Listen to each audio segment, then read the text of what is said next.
Il y a 5 ans, la surprise générale, il était présent au second tour de la présidentielle. Cette année, il se dit persuadé qu'il va rééditer cette performance. D'ailleurs, les thèmes chers à son parti occupent largement cette campagne. L'immigration, l'identité nationale, le patriotisme.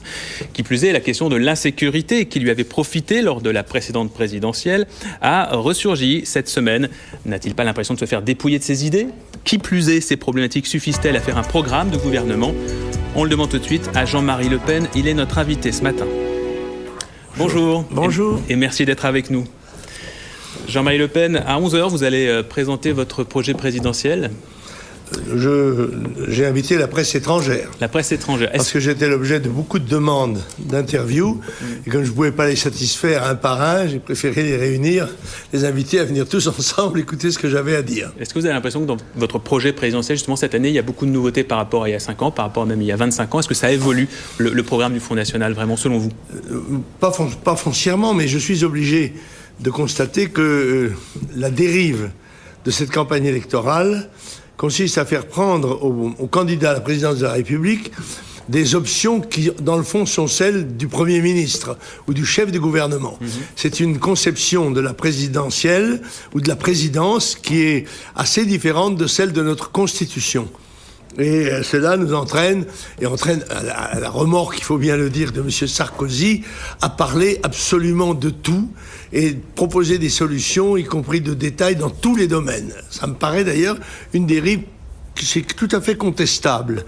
Parce que le président de la République, c'est quelqu'un qui a une stature différente, qui doit être choisi en grande partie non seulement sur son programme, mais aussi sur sa personnalité, sur son passé, sur son aptitude à maîtriser des situations de crise, par exemple. Et tout cela n'apparaît pas directement comme cela dans la campagne. Est-ce que ça veut dire que vous avez été obligé de vous plonger dans des dossiers que vous ne connaissiez pas forcément extrêmement bien avant ? Il y a 50 ans que je suis dans la politique, mes dossiers, je crois les connaître assez bien. Je ne vais pas repasser à Sciences Po ni à l'ENA. Patrick Devedjian a déclaré hier à propos des violences de la gare du Nord que cette affaire est excellente pour Nicolas Sarkozy puisqu'on reparle de la sécurité. Est-ce que vous jugez que pour vous aussi cette affaire est excellente ? Écoutez, je ne sais pas, c'est un incident relativement grave parce qu'il révèle. Pas parce qu'il a été, parce que dans le fond, il y a eu quelques blessés, mais quand même un grand trouble dans la circulation de cette gare, mais c'est parce que ça montre une chose, c'est que la situation n'est pas du tout désarmée, et qu'un simple incident sur un ticket de métro suffit à déclencher une mini-émeute. Et alors on se dit, demain peut être fait, parce que à partir de là, et c'est ça qui est inquiétant, c'est qu'à la vérité, M. Sarkozy, comme les gouvernements qui l'ont précédé d'ailleurs, s'est attaqué aux conséquences des choses. On a essayé de calmer la tension, mais on n'a pas essayé de résoudre les problèmes qui sont à la base de ça, c'est-à-dire l'immigration, c'est-à-dire la médiocrité de l'enseignement, c'est-à-dire les problèmes qui sont conséquents d'ailleurs de l'immigration, du logement, du chômage et de l'insécurité. Tous ces problèmes se tiennent.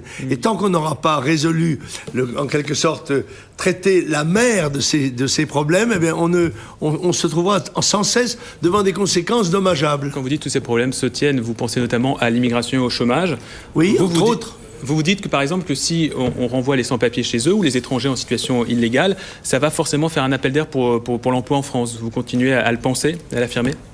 Bien sûr, c'est évident. Si on régularisait, vous voulez dire aussi.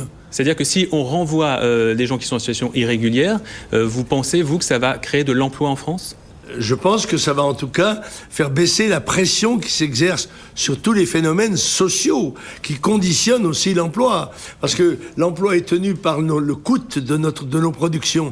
Nous sommes dans une situation totalement désarmée vis-à-vis des importations étrangères qui arrivent chez nous à des prix qui sont sans concurrence puisqu'ils n'ont pas les mêmes coûts sociaux et fiscaux et monétaires. Or, si on n'agit pas sur ces données-là, évidemment, on n'aura pas de solution. Jean-Marie Le Pen, je vois quand même une contradiction dans votre programme économique. Vous dites que vous voulez lutter contre l'ultralibéralisme. D'ailleurs, vous vous présentez dans vos meetings comme le candidat des travailleurs. Souvent, vous voulez défendre les travailleurs. Oui. Et puis en même temps, vous dites dans votre programme qu'il faut libérer au maximum l'entreprise des contraintes de toute nature qu'elle subit. Est-ce que ça paraît incompatible ? Je crois que vous vous trompez. Je crois que c'est très complémentaire. Il faut en effet libérer l'entreprise et libérer les travailleurs, à faire comprendre comment lutter à tout contre le monde. l'ultralibéralisme s'il n'y a plus du tout de contraintes pour les entreprises? Le terme même d'ultralibéralisme montre bien qu'il y a un excès dans la conception du libéralisme. Cet ultralibéralisme, c'est l'ouverture au marché mondial sans aucune garantie et aucun filtre. C'est cela. Mais ça n'a rien à voir avec les entreprises françaises. Il faut au contraire aider les entreprises françaises à produire dans des conditions qui sont compatibles avec le marché mondial, et ça signifie de diminuer les impôts, de diminuer les charges, de rendre un peu plus flexible l'emploi, parce que le système social français aboutit à un ensemble de protections qui me font penser aux scaphandriers cyclistes, à qui on a mis un masque à gaz, en ce coin, un casque, il n'arrive plus à monter sur son vélo.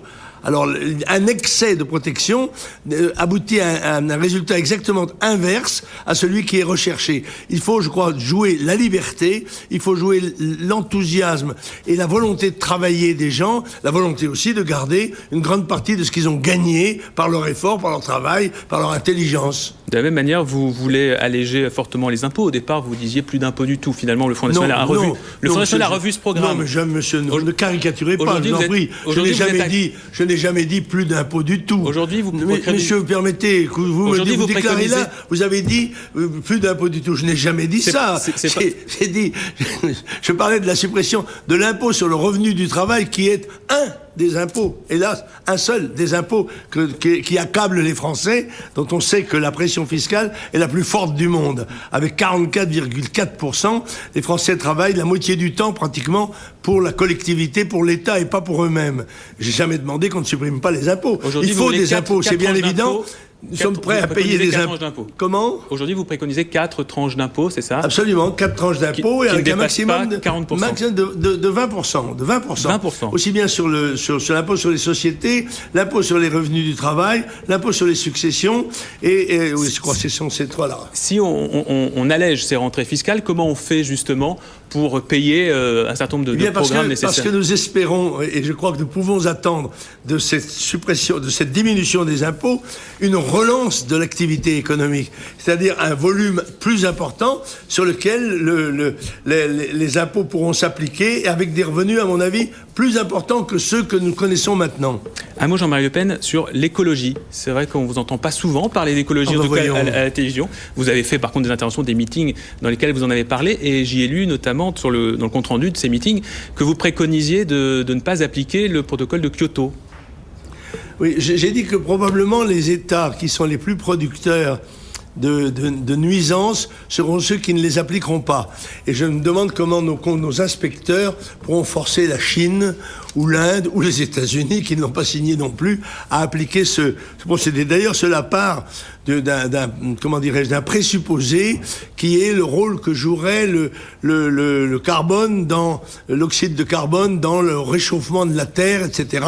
Tout cela est très discuté. Vous savez, Monsieur Allègre, le réchauffement climatique, vous le remettez un petit peu en cause, voilà, justement. Monsieur Allègre et 15 000 scientifiques contestent cette manière de voir les choses, remarquent que ce réchauffement de la Terre date de bien avant l'industrialisation du monde, et par conséquent, il se demande réflexion. Moi, je me méfie toujours des gens qui nous disent voilà les problèmes qui vont se poser dans 100 ans, parce qu'ils sont incapables de les régler ce qui se pose aujourd'hui. Moi, je propose qu'on traite d'abord les problèmes d'aujourd'hui. Donc, selon vous, la situation sur le plan de l'environnement n'est pas aussi catastrophique que certains le disent.